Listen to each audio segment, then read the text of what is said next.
guys, kembali lagi bersama gua di Sakahyang Review. By the way, apa kabar kalian yang sering banget request film di kolom komentar? Jangan pernah bosan mengetik karena pasti akan mendapat giliran. Dan kali ini, Sakahyang akan membahas film terbaru yang sangat sering kalian request berjudul The Gates tahun 2026. Oke lah, daripada kelamaan sampai ada yang bilang udah pernah lihat bang, mending kita langsung saja ke pembahasannya. Dan jika kalian suka dengan channel ini seperti biasa, saya langsung buka aja biar gak ketinggalan video menarik lainnya dari Sakahyang. Film ini diawali dengan seorang pria bernama Derek yang diajak temannya bernama Tion untuk menghadiri undangan pesta oleng. Hingga setibanya di luar, Derek pun orongoh saat melihat mobil keren yang akan mereka gunakan guna flexing di acara pesta. Dan ternyata mobil ini adalah milik sohib mereka yang merupakan seorang anak pejabat bernama Kevin.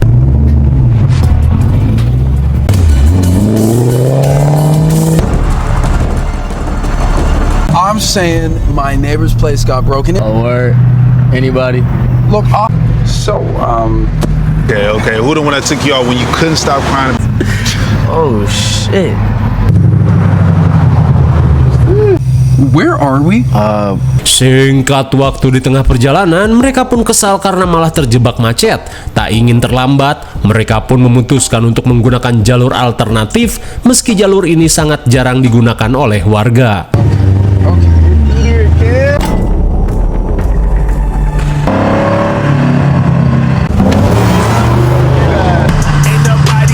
I left up here. It's up there.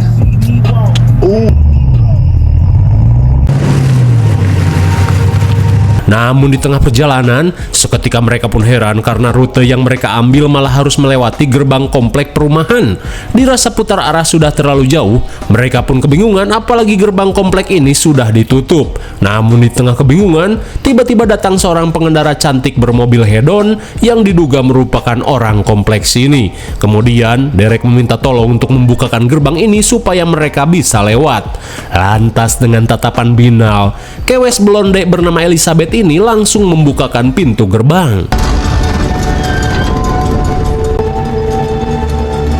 Thank you.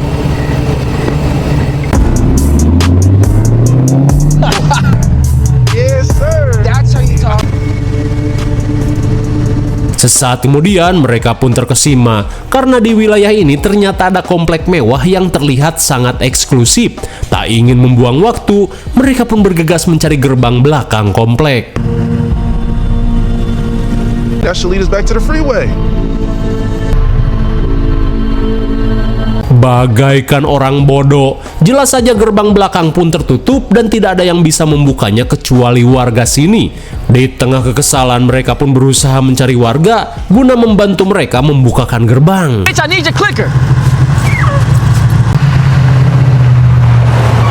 Watch this. Excuse me. Tapi sayangnya, warga kompleks ini sangat cuek terhadap orang asing. Hingga dari kejadian itu, mereka pun akhirnya terlibat adu bacot, apalagi waktu pesta sebentar lagi akan dimulai. Akan tetapi, seketika perhatian mereka teralihkan saat melihat mobil Elizabeth yang terparkir di salah satu rumah mewah. Dan mau gimana lagi, mereka pun berniat untuk meminta tolong sekali lagi guna membukakan gerbang belakang. Namun saat akan memasuki halaman, Kevin yang mencium bau kelek meminta Derek untuk membuka sweaternya.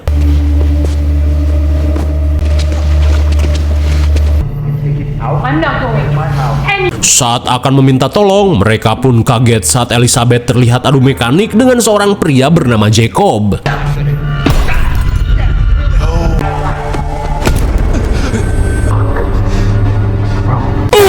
My God, betapa syoknya mereka saat melihat Elizabeth dijorokin ke tembok sampai mokad. Di tengah rasa syok, seketika mereka pun panik saat Jacob menyadari keberadaan mereka.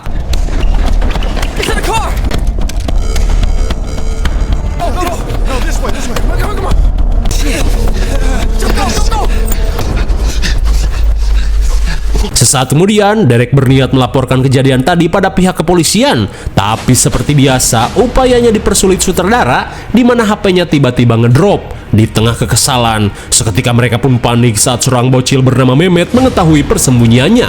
Namun saat mereka berusaha menjelaskan kasus yang terjadi di rumah Jacob, tiba-tiba Oh, it's a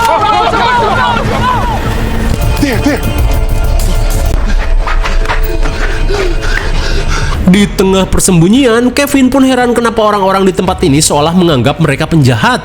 Kemudian Derek pun meminta Tion untuk menggunakan HP-nya. Akan tetapi, Tion berkata jika HP-nya sedang dicas di dalam mobil. Bagong teh, hingga di tengah kebingungan, tiba-tiba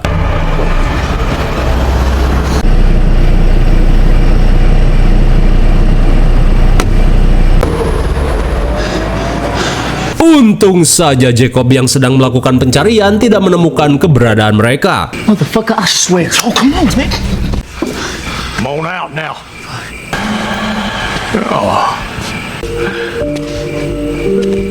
Baru saja lolos dari pencarian Jacob, mereka pun pasrah saat keberadaannya diketahui oleh si pemilik rumah. Kemudian si abah bernama Christopher menanyakan maksud kedatangan mereka. Lantas setelah Derek menjelaskan tentang pembunuhan di rumah Jacob, Christopher meminta mereka untuk membicarakannya di dalam rumah saja. Di dalam rumah, mereka langsung menceritakan segalanya. Lantas setelah mendengar cerita yang cukup panjang, Christopher merasa tidak percaya jika Jacob telah menghabisi seseorang, di mana Jacob ini dikenal sebagai seorang pendeta yang taat dan juga sosok RT yang dicintai warga kompleks ini. Lalu tiba-tiba, Jacob, now you wouldn't believe what they said. You know those kids had been running around the neighborhood? Well, good. All right. sontak mereka pun tak habis pikir, di mana si abah malah menjadi cepu dan melaporkan keberadaan mereka. Mendengar sebentar lagi si Jacob akan datang, mereka pun berniat melakukan sesuatu.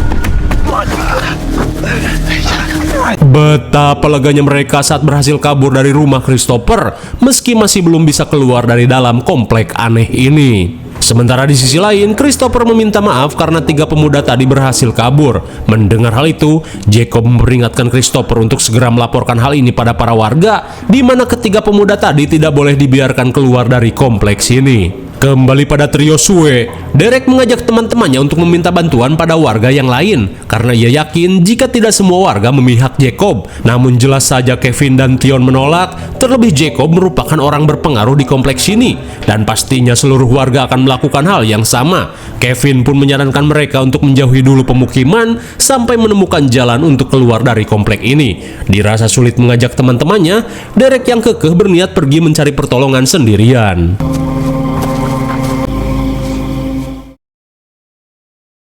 Sesaat kemudian, Kevin yang muak terjebak di komplek mengajak Tion untuk kabur dengan cara memanjat benteng. Namun Tion meminta Kevin untuk rada ngotak karena benteng komplek ini sangat tinggi dan bisa saja dialiri tegangan listrik. Saat ide mulai buntu, perhatian mereka malah teralihkan oleh hingar-bingar pesta dari salah satu rumah warga. Setibanya di pesta, mereka pun disapa oleh seorang kewes cantik bernama Roxy. Lantas tanpa basa-basi, Tion meminta tolong Roxy untuk membukakan gerbang keluar dari kompleks ini. Namun sebelum itu, Roxy mengajak mereka untuk gabung dulu ke pesta. Who are these guys? Setelah mendapat minuman, Roxy mengajak Tion untuk berbincang-bincang terlebih dulu. Sesaat kemudian, Tion meminta Roxy untuk bergegas karena mereka harus segera keluar dari komplek ini. Mendengar hal itu jelas membuat Roxy merasa heran. Lantas apa boleh buat, Tion pun menceritakan semua kejadian yang telah ia alami malam ini. Mendengar hal itu, Roxy yang bukan orang sini seketika merasa kaget dan langsung mengajak Tion untuk pergi. Dan untungnya, Roxy mengetahui kode gerbang komplek ini. Kemudian scene beralih pada Derek. Setelah cukup jauh berkeliling komplek, ia pun berniat meminta tolong pada seorang wanita yang baru pulang dari kelas yoga. Hey, ma'am. Sesaat kemudian, Derek langsung meminta tolong pada seorang kewes yang bernama Kendra. Setelah mendengar masalah Derek, Kendra mengajak Derek untuk mengobrol di dalam saja. Hingga sesaat kemudian, melihat baju Derek yang hanya memakai kaos, Kendra yang merasa risih berniat memberikannya kemeja.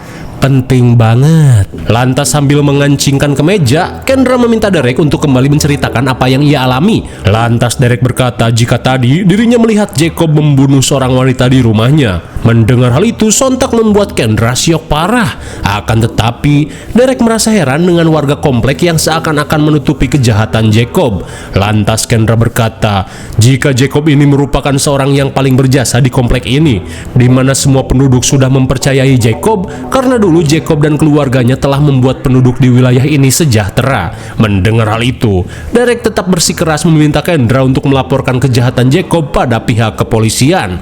Mendengar hal itu, Kendra pun meminta Derek untuk menunggunya di luar, sementara ia akan menelepon polsek setempat.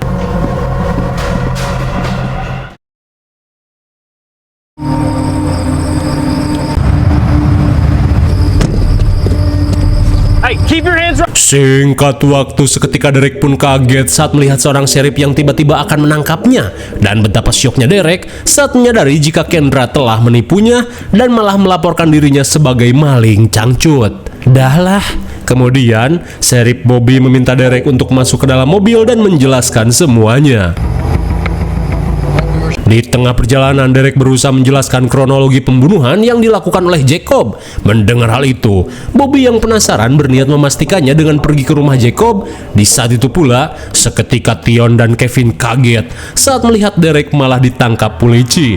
Dan meski kesempatan untuk kabur sudah di depan mata, akan tetapi mereka berprinsip jika kesetiaan kawan lebih penting. Maka dari itu mereka pun pamit pada Roxy untuk menyelamatkan Derek.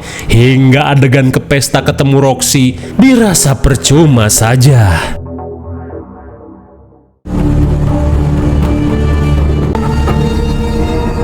Kembali pada Derek, setibanya di kediaman Jacob, ia yang pura-pura polos menanyakan maksud kedatangan Sheriff Bobby. Lantas Bobby berkata jika kedatangannya hanya untuk memastikan pernyataan Derek terkait kasus pembunuhan yang dilakukan oleh Jacob. Lantas dengan mata dosnya, Jacob mengatakan ia yang merupakan seorang pendeta tidak mungkin melakukan aksi keji seperti itu. Setelah mengatakan hal tersebut, Jacob berniat membuktikan perkataannya dengan mengajak mereka masuk ke dalam rumah.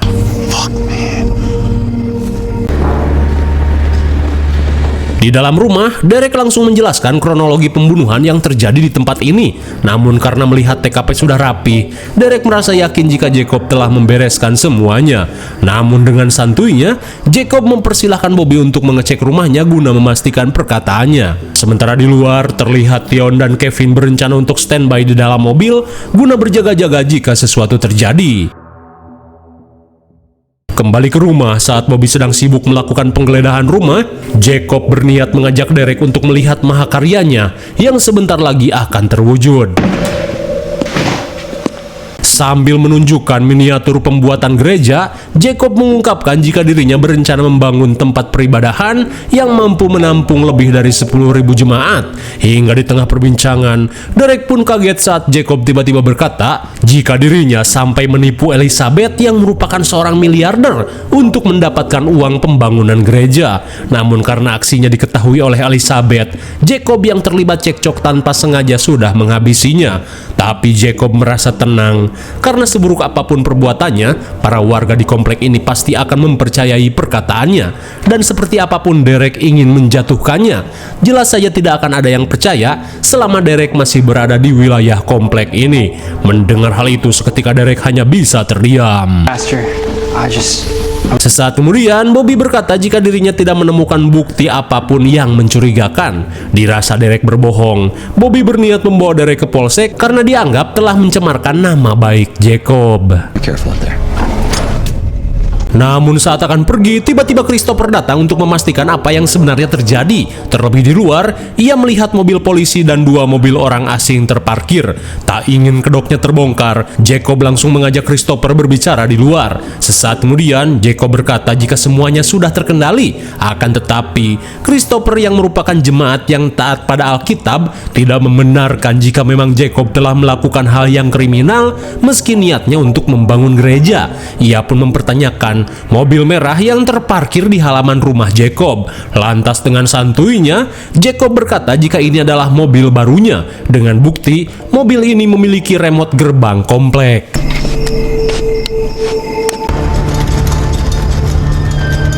Melihat gerbang terbuka, Kevin langsung tancap gas. In the car, now! Now! Di saat itu pula, Christopher kembali mendesak Jacob untuk mengatakan apa yang sebenarnya terjadi.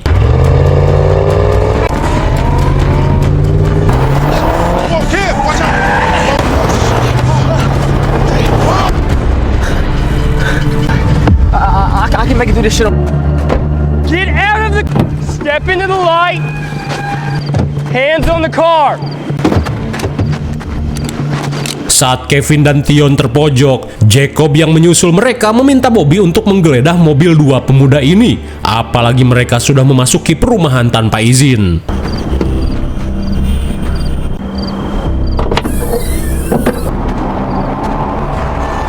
Sungguh licik, pendeta munafik ini ternyata memfitnahkan kejahatannya pada tiga pemuda suwe ini. Namun saat Bobby meminta backup, ia pun kaget saat kewes ini ternyata masih hidup.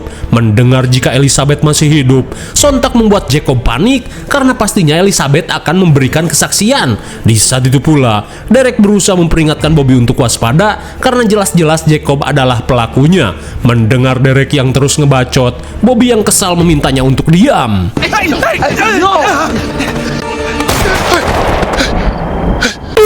My God, sungguh berdebah. Bobby si seri polos akhirnya dihabisi oleh Jacob.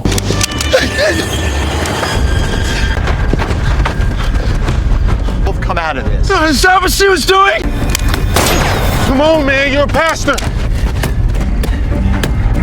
The false prophets. Mamam, akhirnya kebusukan Jacob diketahui oleh Christopher. Namun Jacob yang pandai bersilit lidah berusaha memfitnahkan kejadian ini pada para pemuda ini. Lantas saat Christopher melihat seorang kewes dalam bagasi, kecurigaannya pun semakin menjadi. Ia pun meminta Jacob untuk tidak mengotori tangannya, apalagi sebagai seorang pendeta. Hingga di tengah adu bacot, I ain't have nothing to hide. Look at her. You're pointing your gun at the wrong guy. di tengah situasi tegang, Christopher meminta Derek untuk tenang karena saat ini dirinya sudah mengetahui apa yang sebenarnya terjadi. Apalagi saat ini tim kepolisian sebentar lagi akan berdatangan. Ia pun meminta Jacob untuk mengakui perbuatannya.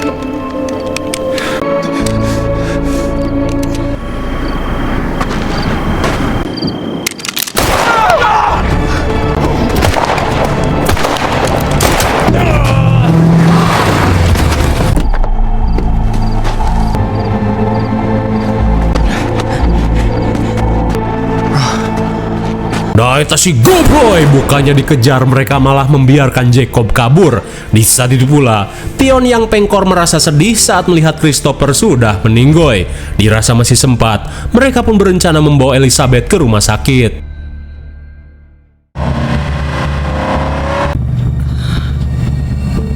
Hingga di tengah perjalanan, Derek merasa lega saat melihat Elizabeth yang siuman dan hanya mengalami benjol kronis.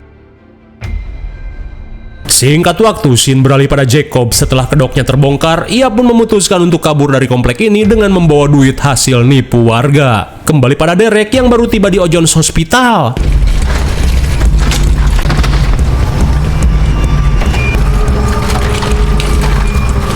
Setelah Elizabeth dibawa ke IGD, Derek pun memutuskan untuk segera pulang.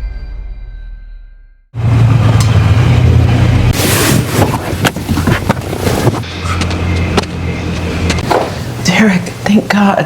Mom. Hello, Derek. Daita si Gobroy bagaikan koboi ngungsi. Jacob yang dendam terlihat menyandra keluarga Derek. Sambil menodongkan pistol, Jacob yang takut tertangkap meminta Derek untuk memberitahu keberadaan Elizabeth. Mendengar hal itu, Derek berkata jika Elizabeth sudah berada di rumah sakit. Setelah membuat ceker Tion pengkor, Jacob berkata jika ia akan menghabisi keluarga Derek sebagai hukuman karena mereka telah ikut campur pada urusannya.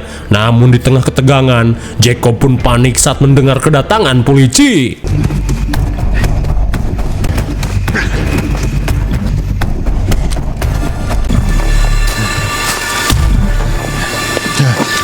Hands where I can see them.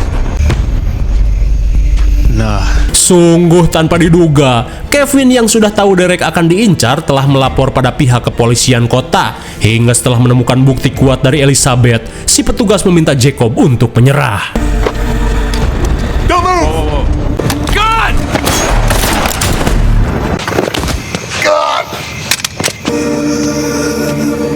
Mamam. Akhirnya Jacob si tukang nipu penjual agama pun modar ditembak polisi. Di keesokan harinya, Derek yang khawatir berniat mengecek keadaan Tion, tapi betapa leganya mereka saat mengetahui kondisi Tion baik-baik saja. Di saat itu pula, tim kepolisian langsung memanggil Derek untuk diminta keterangan lebih lanjut. Lalu, film pun sudah berakhir. Bagaimana film yang cukup menegangkan bukan? Tak ada yang perlu dijelaskan lagi karena banyak adegan maksa yang sengaja nggak sakah yang bawa karena cuman ngelama-lamain durasi saja. Intinya si Jacob tukang nipu dengan menjual agama sebagai tameng supaya dirinya mendapat cuan dan respect dari warga komplek. Sebelum akhirnya semuanya terbongkar karena Derek dan kawan-kawan yang malah nyasar ke perumahan. IMDb untuk film ini adalah 5,3 dan mungkin segini saja review dan pembahasan film The Greatest tahun 2026. Jangan lupa like, subscribe supaya kalian tidak ketinggalan jika ada video menarik lainnya dari Sky. Thanks for watching and see you on next video. Bye bye.